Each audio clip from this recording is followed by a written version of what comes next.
ஸ்ரீமதே ராமானுஜாய நமஹ. மூன்றாம் திருவந்தாதியின் 66வது பாசுரம். காய்ந்திருளை மாற்றி கதிரிலகு மாமணிகள் ஏய்ந்தவன கதிர் மேல் வெவ்வுயிர்ப்ப வாய்ந்த மதுகையிடவரும் வயிறுருகி மாண்டார் அதுகேடவர் கிருதியாங்கு. சென்ற பாசுரத்திலே நிருசிம்மனாக அவதாரம் செய்து இரணியனை வதம் செய்தான் அப்படிங்கிறத அனுபவித்தார்.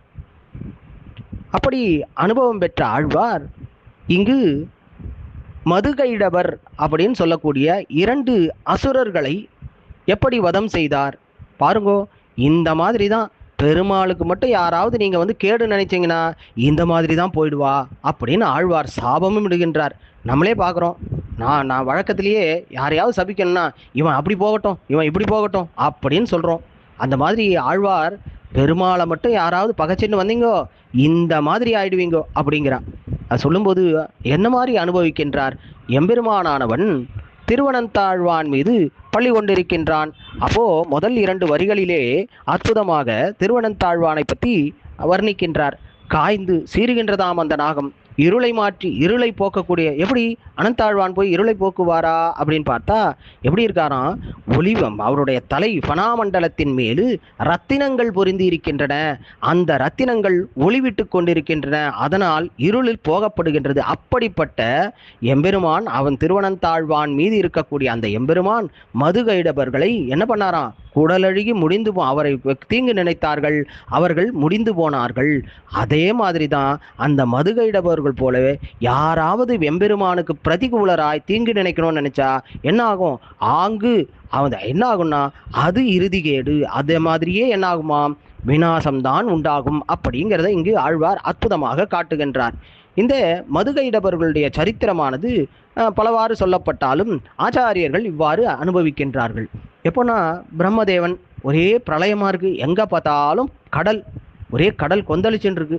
அப்போது எம்பெருமான் அதி அற்புதமாக சயனித்து கொண்டிருக்கின்றான். திருவனந்தாழ்வான் மீது சயனித்து கொண்டு அந்த பெருங்கடலிலே இருக்கின்றான். அப்போது பார்த்தீங்கன்னா 2 பேர் வர அசுரர்கள், அவர்களுக்கு மதுகையிடவர்கள்னு பேர். அவர்கள் எப்படிப்பட்டவர்கள்னா அவர்களாக சொல்லணும். யார்கிட்டையாவது போய் நீ என்னை கொன்று அப்படின்னு சொன்னாதான் அவர்களால் மட்டும்தான் இவர்கள் மாண்டு போவார்கள் அப்படின்னு வரம் வாங்கி வச்சிருக்கா. யாருன்னா சொல்லுவாளா? போய் என்னை நீ கொல்லுன்னு யார்கிட்டனா போய் கேட்பாளா? கண்டிப்பாக கேட்க போகிறதில்ல. அப்போ அவர்கள் கேட்காதவரை அவர்களை கொல்ல முடியாது. அப்படிப்பட்ட வரம் 2 பேரும் வாங்கி வச்சுருக்கா. அவள் இந்த பிரளய கடலை குழப்பின்றே இருக்கும்போது பிரம்மதேவனை பார்த்து அவங்ககிட்ட இருக்கக்கூடிய அந்த வேதங்களை எல்லாம் பறித்து கொண்டு சென்று விடுகிறார்கள். வேதங்கள்லாம் காணாமல் போயிடுது. பிரம்மாவுக்கு என்ன பண்ணுறதுன்னு தெரியல. பார்த்துட்டு மறுபடியும் திருமால் கிட்ட சொல்கிறார், என்ன பண்ணுறதுனே தெரியலையே அப்படிங்கிறார். அப்போது திருமால் என்ன பண்ணுறாருன்னா, பெருமாள் ஹயக்ரீவனாக அவதாரம் செய்கின்றார். அந்த கடலிலே புகுகின்றார். அற்புதமான ஒரு இசையை மீட்டுகின்றார். அந்த இசையில் அசுரர்களும் மயங்குகின்றார்கள்.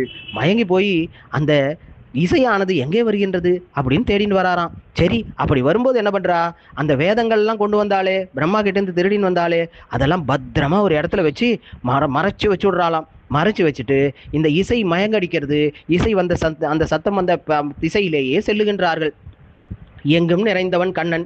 அப்படி இருக்கும்போது அவன் என்ன பண்ணான்? அங்கே இசை கேட்கின்றது ஒரு பக்கம், இந்த பக்கம் வேதங்கள் இருக்கிறது. அந்த வேதங்களை எடுத்து சென்று பிரம்மாவிடம் கொடுத்தான். அதுக்கப்புறம் பார்க்குறா, இசை போயிட்டே இருக்கு. அசுரர்கள் போனால் அங்கே காணவே காணும். திரும்பி வந்தால் இங்கே வேதங்களையும் காணும். ஓ, யாரோ எடுத்துன்னு போயிட்டா அப்படின்னு நினச்சிட்டு என்ன பண்ணுறதுன்னு தெரியாமல் மேலே பார்க்குறா. மேலே வந்தால் மீண்டும் எம்பெருமானானவன் அதி அற்புதமாக திருவனந்தாழ்வான் மீது பள்ளி கொண்டு இருக்கின்றான். அவளுக்கு கோபம் வந்துடுறது. நேராக பெருமாள் கிட்ட சண்டை போட ஆரம்பிக்கிறா. தோல்வியும் இல்லை, வெற்றியும் இல்லை. போர் நடந்தபடியே இருக்கு. நிறைய நாள் நடக்கிறது. என்ன பண்ணுறதுனே தெரியல. கடைசியாக என்ன ஆயிடுது? இந்த அசுரர்கள் 2 பேருமே பெருமாளை பார்த்து, ஆஹா, இந்த அளவுக்கு போர் பண்றியே அப்படின்னு அவருடைய போர் வன்மையிலே மயங்குகின்றார்கள். எப்படி ராவணனானவன் ராமனுடைய அந்த போர் வன்மை, அவன் அம்பு தெரிக்கிறத பார்த்து அப்படியே மயங்கி போயிடுறான். என்ன தோல்வன்மை, என்ன மாதிரி அடிக்கிறான் அப்படின்னு மயங்குகின்றார்களாம். அந்த மாதிரி இந்த அசுரர்களும் மயங்க அவர்கள் பார்த்து கடைசியா என்ன பண்றா? இப்ப பெருமாள் கேட்கிறார், என்ன வரோம் அப்படின்னு கேட்கிறார். கேட்கும்போது இவர்கள் பெருமாளுக்கு தானே வரம் தருகின்றேன் அப்படின்னு சொல்லிட்டு நீ தான் என்னெல்லாம் கொல்லணும் அப்படின்னு ஒரு கேள்வி கேட்டுடுறா. இப்போ என்ன ஆயிடுது? அசுரர்கள் பெருமாள் கிட்ட சொல்றா, நீயே என்னை கொல்ல வேணும்னு அப்படிப்பட்ட வரத்தை பெருமாள் கிட்ட கேட்கிறா. இவர்களுக்கும் ஒரு வரம் கொடுக்கிறார் பெருமாள். என்ன சொன்ன, இவாள என்ன வரம் வேணும் கேளுங்கோ அப்படின்னு கேட்ட உடனே இவா ரெண்டு பேரும் என்ன சொல்லிட்டா, எனக்கு வந்து யாருமே மாண்டு போகாத இடத்தில் நாங்கள் மாள வேண்டும், யாரும் இறந்து போகாத இடத்துல தான் நாங்க இறக்கணும். இவா சொல்லிட்டா, என்ன சொல்லிட்டா, நான் வந்து உங்களை கொல்ல வேணும்ன்ற வரம் வேணும்ன்ற உடனே ஆமாம் தந்தோம்னு இந்த அசுரர்கள் ரெண்டு பேரும் பெருமாளுக்கு சொல்ல, பெருமாள் கேட்கும்போது இவர்கள் என்ன சொன்னார்கள், யாரும் இரவாத இடத்தில் நாங்கள் இறக்க வேண்டும் என்று சொல்ல, அதே மாதிரியே பெருமாள் என்ன பண்றார், யாரும் இறக்காத இடமான தன்னுடைய திருத்துடைகளிலே அவர்கள் இருவரையும் நசுக்கி மாளச் செய்தார் என்பது இந்த சரித்திரம். அந்த திருத்துடைகள்லே மாண்டு போனவர்கள் யாருமே இல்லை, இவா ரெண்டு பேர் தான். அந்த மாதிரி பெருமானானவன் அவர்களை அழித்தொழிந்தான். அது சொல்லும்போது ஆழ்வார் இங்கு எப்படி அனுபவிக்கிறார்னா, அவன் திருத்துடை மீது அந்த ரெண்டு பேரையும் கொண்டு வந்தார்.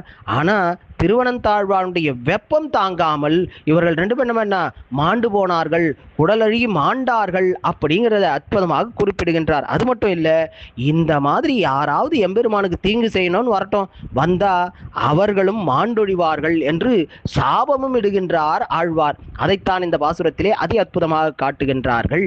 காய்ந்திருள மாற்றி கதிரிலகு மாமணிகள் ஏய்ந்த வனக்கதிர் மேல் வெவ்வுயிர்ப்ப வாய்ந்த மதுகைடபரும் வயிறுருகி மாண்டார் அது கேடவர் கிருதி யாங்கு. ஸ்ரீமதே ராமானுஜாய நமஹ.